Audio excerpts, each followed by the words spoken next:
Hi, this is Anthony and welcome back to my show.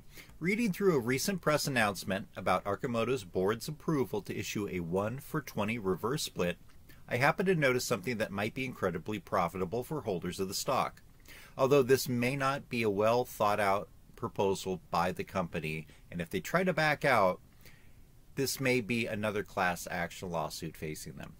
I'll have a link in the show notes to the press release that I'm referencing. I would suggest to you that you archive or screenshot the whole document in case the company tries to substitute a new press release based on my findings. I want to keep today's video short, very short. So as we begin, I want to point out that this is not financial advice. I'm not a financial advisor. It's just financial entertainment on YouTube. I do not currently own any Arcimoto directly. I have some mutual funds, but I doubt that any of them have Arcimoto in them. If they do, my equivalent of shares literally is a few cents. But again, I doubt that they own any of the shares. And despite what some of my viewers might think, I am not shorting the stock. And my purpose in making videos like these and others, which I've made a number of videos about Arcimoto recently, is to encourage people who are thinking about buying, selling, or holding Arcimoto shares to do so being as fully aware of all the factors affecting the price of the stock, such as their financials and issues with management, sales, and supply chain problems.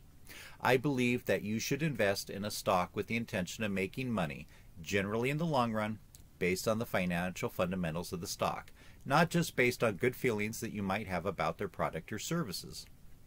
Cool products do not always translate to profitable companies with stock that appreciates over the long term. Okay, so I was reading their press release, which was written by Arcimoto.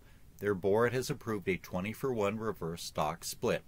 Currently, as of the time that I'm making this video, the stock last traded at 50 cents a share, which makes the math in this example super easy. Let's say that you have 20 shares and each share is worth 50 cents. As of today, if the price is 50 cents a share, your 20 shares would be worth $10 in total. After the share exchange happens on November 29th, 2022, you would no longer have 20 shares in your account. You would have one share, but that one share would be worth 20 times what the old shares were worth. That is now $10. And that's assuming that there is no major increase or decrease in the shares between now, which is November 17th, and the exchange date of November 29th. That seems pretty straightforward. Now you may ask yourself, what happens if I have more or less than 20 shares? That's a big question, and I'll get to that in a second. But one thing I want to point out about reverse splits is that some brokerages and platforms, but not all, charge a reverse split or reorganization fee. I'll put up some charts that I found on the internet that show the fees that some brokerages charge for reverse splits. Shareholders never are charged for normal splits, only reverse splits and certain other things that are under the umbrella of reorganizations. In the case of my broker, which is a major broker, I'm charged $38 no matter how many shares of a particular stock I may have when a reverse split occurs. So, if you have your shares with a broker that charges a reorganization fee, you're going to get dinged $38 or whatever fee they charge. If all you had was 20 shares worth $10, it becomes one share worth $10. You're going to get dinged $38.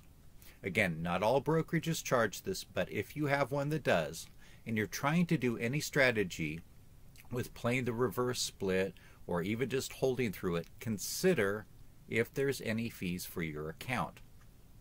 Okay, here's the bombshell that I found, at least the potential bombshell. What about fractional shares? What if you only own 19 shares before the reverse split? What if you own 21 shares before the reverse split? From what I've seen in the past with other companies that have had reverse splits, if you had 21 shares that traded at 50 cents a share on the day of the exchange, you would get one new share, which would be worth $10. And then for that fraction, which is now a 20th of one share, you would be given cash. In this example, 50 cents would be credited to your portfolio by that company. If you had 19 shares prior to the split worth 50 cents apiece, when the reverse split happens, you would have 0 shares and they would give you $9.50. I think that's pretty understandable there. But what does Arcimoto's press announcement say? no fractional shares will be issued in connection with the reverse split, and stockholders who would otherwise be entitled to receive a fractional share will instead receive one whole share of common stock in lieu of such fractional shares.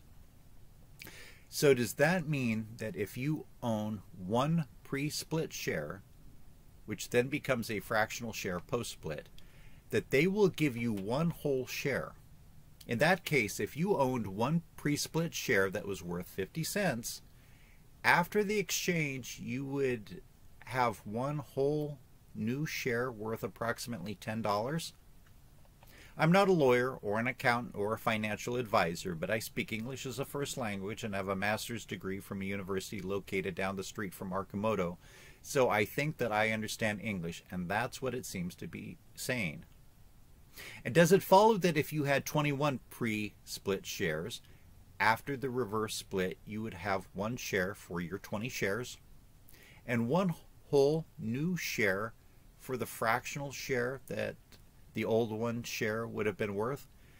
So there you would have a case where 21 shares at 50 cents a share would become worth $10.50 pre-split, and after the split you would have two new whole shares worth a combined $20.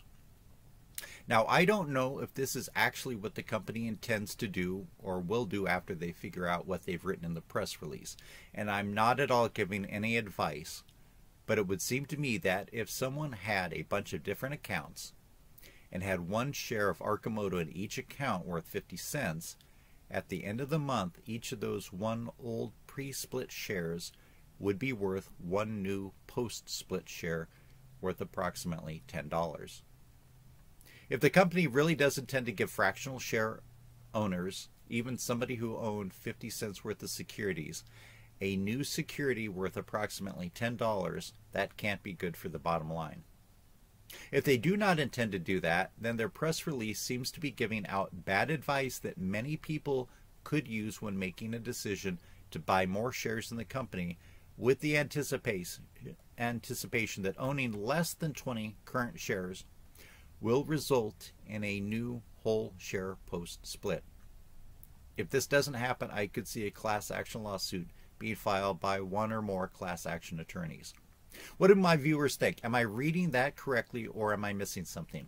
I would love to hear from you on this.